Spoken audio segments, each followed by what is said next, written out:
Assalamualaikum. Hai teman-teman, perkenalkan nama saya Putri dengan NIM 2219209096, Program Studi Manajemen.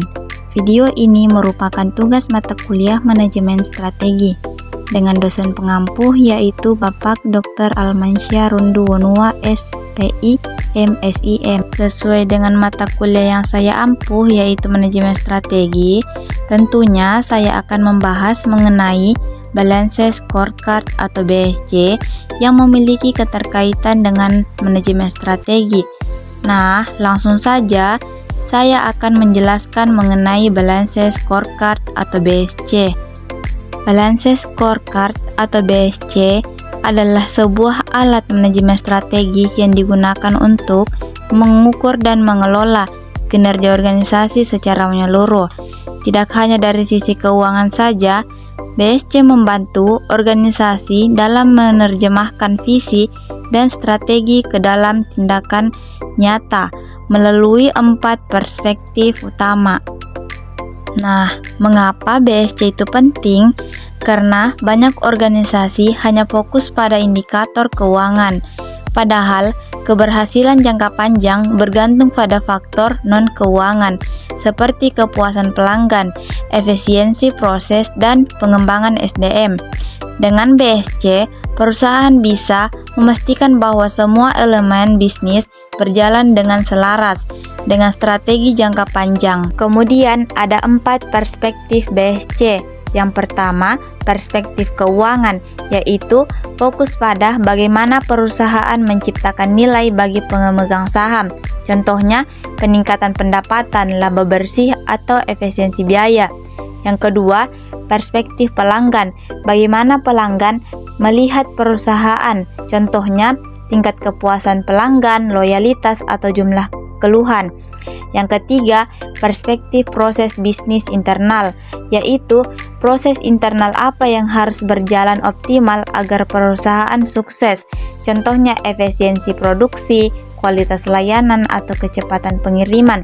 Yang keempat, perspektif pembelajaran dan pertumbuhan, yaitu fokus pada bagaimana perusahaan menjaga kemampuan jangka panjang.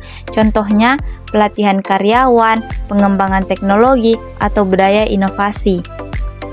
Kemudian, adapun contoh aplikasi sederhana Balance Scorecard BSC pada bisnis real yaitu toko kopi kita.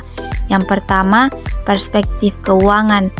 Indikator kinerjanya yaitu laba bersih per bulan, persentase peningkatan penjualan dibanding bulan lalu, biaya operasional sebagai persentase dari pendapatan.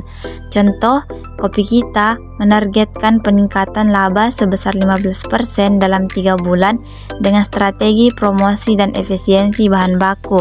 Yang kedua, perspektif pelanggan. Indikator kinerjanya yaitu skor kepuasan pelanggan, jumlah pelanggan tetap, jumlah ulasan positif di media sosial atau Google. Contohnya, kopi kita membuat program loyalitas beli 5 gratis 1 dan mengukur dampaknya dari jumlah pelanggan tetap. Yang ketiga, perspektif proses bisnis internal. Indikator kinerjanya yaitu rata-rata waktu penyajian minuman, jumlah komplain per minggu, tingkat kesalahan pesanan. Contohnya, kopi kita menerapkan sistem antrian digital untuk mempercepat proses pemesanan. Yang keempat, perspektif pembelajaran dan pertumbuhan. Indikator kinerjanya yaitu jumlah pelatihan barista per bulan, jumlah inovasi produk baru, tingkat retensi karyawan.